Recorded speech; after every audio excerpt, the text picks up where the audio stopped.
Pickens County in north-central Georgia, northeastern Barlow County in northwestern Georgia, until 7 a.m. Eastern Daylight Time.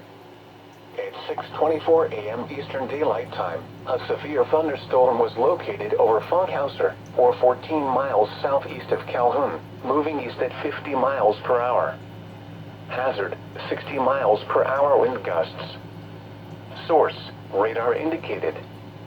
Impact, expects damage to roofs, siding, and trees. Locations impacted include Jasper, White, Waleska, Talking Rock, Fairmount, Salicoa Valley, Pine Log, Blaine, Talmadge, Folsom, Funkhauser, and Hinton. For your protection, move to an interior room on the lowest floor of a building. If you see wind damage, hail, or flooding, wait until the storm has passed, and then call the National Weather Service toll-free at 1-866-7-634-466 or tweet us your report at NWS Atlanta.